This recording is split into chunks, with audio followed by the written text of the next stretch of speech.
O ministro das Relações Exteriores defende a visita de Mike Pompeo ao Brasil e declara que a Venezuela é governada por bando de facínoras. Convocado para falar no Senado, Ernesto Araújo reiterou que a vinda do secretário americano a Roraima foi legítima e nega motivos eleitorais. O chanceler lembra que os Estados Unidos já liberaram 64 milhões de dólares em apoio aos refugiados e, indiretamente, ao programa Acolhida. O ministro destaca que o Grupo de Lima reconhece o governo interino de Juan Guaidó como legítimo e não o de Nicolás Maduro. Guaidó faz parte do Grupo de Lima, que é o grupo de países latino-americanos, caribenhos, Canadá, que tenta trabalhar pela democracia na Venezuela. Né? Então a Venezuela está ali presente. Então é importante que a gente não use a palavra Venezuela para se referir a esse bando de facínoras que ocupa o poder ainda na Venezuela, né? Pelos quais a gente, né, só tem desprezo e justamente, me parece. Questionado pelos senadores, Ernesto Araújo reiterou que a Operação Acolhida em Roraima é elogiada por instituições internacionais. O ministro das Relações Exteriores se diz orgulhoso pela visita de um representante do governo americano. É uma iniciativa com enorme apoio internacional, de organismos internacionais, e nos dá muito orgulho que ela seja visitada, no caso, pelo secretário de Estado Mike Pompeo. É importante lembrar que os Estados Unidos são, bom, em primeiro lugar, o maior financiador das operações da Agência das Nações Unidas de Refugiados e da Organização Internacional de Migrações no mundo. E, especificamente, o governo norte-americano já destinou mais de 64 milhões de dólares para o financiamento de atividades e apoio a migrantes e refugiados venezuelanos no Brasil. O chanceler Ernesto Araújo usou uma metáfora para falar sobre a Venezuela e defender a visita de Mike Pompeo. O ministro das Relações Exteriores fez menção a um narcotraficante que invade uma casa. Vamos supor, então, que nós aqui no Brasil estamos numa rua e temos um vizinho que é muito amigo nosso e, de repente, esse vizinho tem a casa dele invadida por um narcotraficante que praticamente escraviza o vizinho,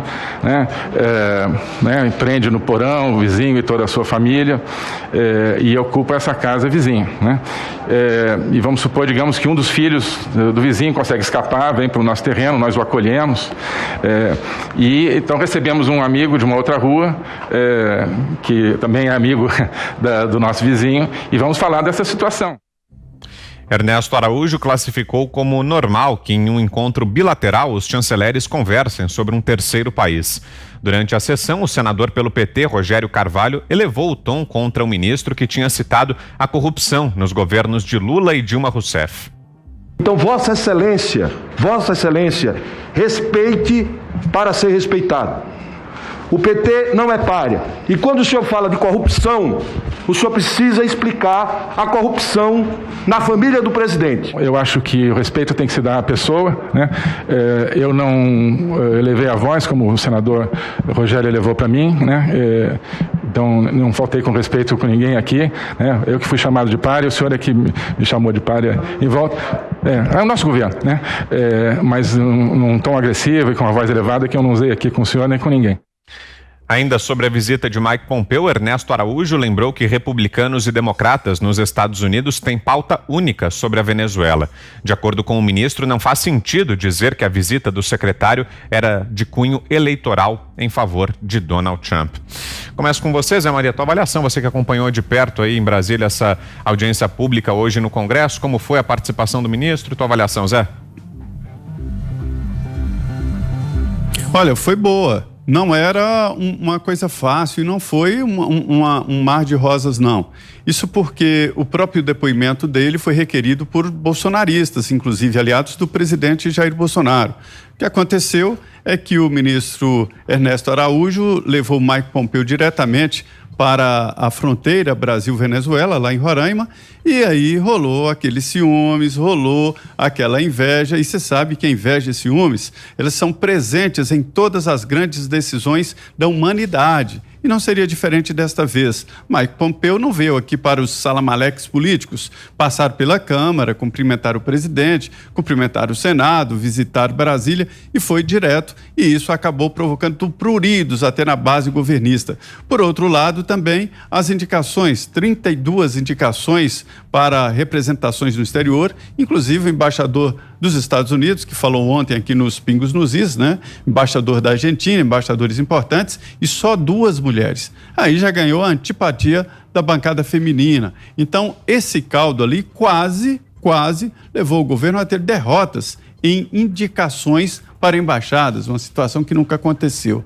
E aí, houve depois a negociação e ele se comprometeu a ir ao Congresso Nacional se explicar, e foi isso que aconteceu. Olha, Vitor, uma bancada forte de oposição foi ao ministro exatamente para colocá-lo numa situação difícil e não conseguiu. A primeira ideia era a seguinte, de que o Brasil estaria se aliando de uma forma muito desproporcional aos Estados Unidos e virando as costas para outros países, como China, nosso maior parceiro comercial, a própria Argentina aqui do lado, através de declarações políticas contra o atual presidente e tal. Mas a gente vê que politicamente o Brasil está descolado desses países. Mas isso não pode interferir nas negociações comerciais. As negociações são feitas através de vantagens comerciais e de interesses comerciais, e não por amizade. Não existe um país amigo ao ponto de importar alguma coisa mais cara, já que encontraria em outro lugar mais barato e melhor, né? Então, o nosso produto é bom, por isso que a China vem ao Brasil comprar, e principalmente tem em abundância. Não precisa nem encomendar com um tempo muito longo, né? E existe essa diferença. E o pessoal da esquerda diz também que o presidente Jair Bolsonaro não se alia aos Estados Unidos, mas a uma facção dos republicanos, ou seja, o presidente Donald Trump. Se ele perder, dizem os adversários do presidente, o Brasil fica fora de se aliar com os Estados Unidos e também com os outros países. Isto não é verdade. E repito, relações comerciais estão descoladas de opiniões políticas. Esta que é a verdade. O ministro das Relações Exteriores continua forte no governo, é um dos ministros próximos do presidente Jair Bolsonaro e da família do presidente Jair Bolsonaro, e ele acabou cumprindo o que prometeu. Foi lá, enfrentou as feras e se saiu bem. Você, Fiuza? Era evidente, né, que o ministro ia se sair bem porque ele está do lado certo, né? Porque a Venezuela hoje é um estado bandoleiro. Ele chamou de facínoras, ele foi até econômico, né? São facínoras, criminosos, ladrões, né? Ditadores, desumanos e tudo que você possa agregar a isso, né? Cínicos, mentirosos, eu digo cínicos e mentirosos porque não admitiram, né, o seu estado ditatorial. Até hoje fazem uma fachada de democracia. E aí a gente entra, Vitor, no problema brasileiro, né?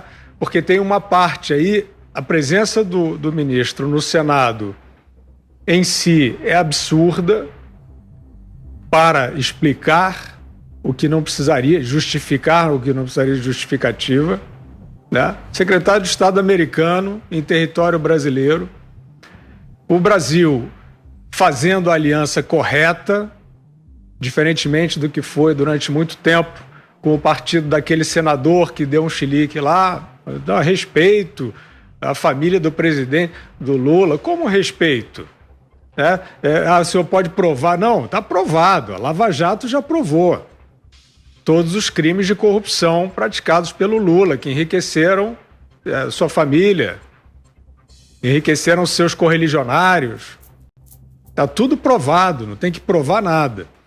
Então, eu acho que é um escárnio, né? Você, depois de um período de diplomacia, chamada terceiro-mundista, mas é uma diplomacia parasitária, fingindo que você está defendendo os fracos, mas que foi um acordo de corrupção na América do Sul, liderado pelo Lula, o partido desse senador aí que estava gritando agora há pouco contra o ministro das Relações Exteriores. Vamos deixar exatamente os papéis bem claros quais são, né? Quem está no papel do bandido e quem está no papel da autoridade.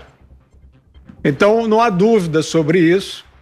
E o que essa aliança, a presença do Mike Pompeo no Brasil, não é uma aliança específica, ideológica, não é nada disso, é uma aliança natural de estados democráticos que querem resistir ao avanço obscurantista. E a Venezuela, o território venezuelano, é hoje um território sem lei, por conta da ditadura chavista lá instalada.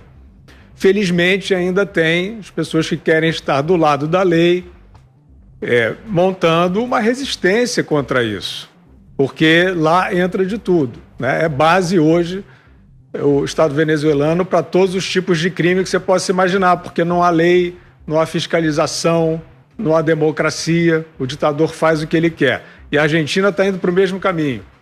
Eu lembro, Vitor, de uma imagem, de uma fala, na verdade, que me impressionou muito, que foi uma fala proferida pelo José Mujica, ex-presidente do Uruguai, quando nós vimos cenas de tanques de guerra partindo para cima de pessoas na Venezuela.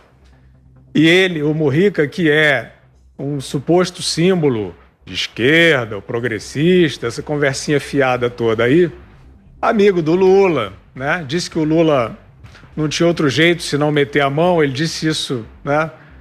Com outras palavras num livro até que ele escreveu, dizendo o seguinte, que o problema ali, perguntaram, mas e aquela violência, o tanque partindo para cima de pessoas? Ele respondeu, não, a culpa era das pessoas que estavam na frente do tanque. Se procurem essa declaração do fofo, do bonzinho, sabe aquele que anda de Fusca, o Mujica? Pois é. Então, esses brasileiros, o Rodrigo Maia, presidente da Câmara dos Deputados, o Fernando Henrique Cardoso, ex-presidente da República, Celso Laffer, Rubens Recupero, todos esses que montaram essa cena ridícula de resistência contra invasão americana ou atentado à soberania, eles estão fazendo a mesma cantilena do Mujica. Eles estão se fingindo meio de centro-esquerda, eles estão se fingindo que estão ali resistindo aos arroubos do fascismo norte-americano e brasileiro. Mas eles estão simplesmente, nesse caso, do lado dos bandidos. Vai lá, Ana. Bom, Vitor, primeiro o senador Rogério, né, respeitar, ele quer que nós respeitemos quem? O PT, o PT aí que a gente não precisa nem ficar repetindo, né, a lista de desmandos e desses tentáculos todos aí corruptos, né, dos governos petistas. Só lembrando o nosso ouvinte, Vitor, ontem foi deflagrada mais uma fase da Lava Jato, de número 75, para investigar contratos que somam 2,7 bilhões de dólares firmados por empresas dos grupos Sapura e Seadril com a Petrobras. E aí, senador Rogério, essa Petrobras aqui que está sendo investigada, esses contratos, é a Petrobras do Lula, da Dilma, do PT e de todos os esquemas. Fase número 75 da Lava Jato. A Lava Jato, como o Zé sempre coloca muito bem aqui, né? A Lava Jato é um trem que partiu da estação e não volta mais, porque vai pegar muita gente ainda. O que eu acho que incomoda, Vitor, tanto no ministro, no Mike Pompeo, no Donald Trump, no Bolsonaro, é esse jeito politicamente incorreto de dar nome aos bois, né? De colocar o dedo na ferida e de mostrar o que tem que ser mostrado sem o menor pagamento de pedágio ideológico aí, mostrar o que tem que ser feito. Em fevereiro desse ano, Vitor, eu estive em Washington, quando eu tive a oportunidade, inclusive, de conhecer o embaixador que entrevistamos ontem, e o Mike Pompeo, num discurso na CPEC americano, o Mike Pompeo, Donald Trump, eles foram muito duros, muito incisivos em relação ao socialismo, a brecar esse socialismo aí no mundo. Lembrando também, Vitor, que no último discurso do Donald Trump, do Estado da União, né, do State of Union, um discurso ali que todo presidente faz para mostrar exatamente o Estado da União ali no Congresso, Guaidó estava presente. E aí o ministro está certo, existe uma pauta única mesmo, com todas as diferenças entre democratas e republicanos, não a ala mais radical do Partido Democrata, comandada por Bernie Sanders, que é um socialista, mas quando Donald Trump mencionou que os Estados Unidos lutariam pelo povo da Venezuela, que inclusive Guaidó estava ali presente e era o representante que os Estados Unidos reconheciam, ele foi aplaudido de pé, Vitor, por democratas e por republicanos. Então, eu continuo gostando muito que o Brasil continue de mãos dadas aí com os Estados Unidos agora, com nações prósperas e principalmente livres, do que como era nos governos petistas, né? Onde éramos amigos do governo do ditador venezuelano, ditadores africanos, Cuba. Eu acho que o nosso caminho aí está sendo bem trilhado, Vitor.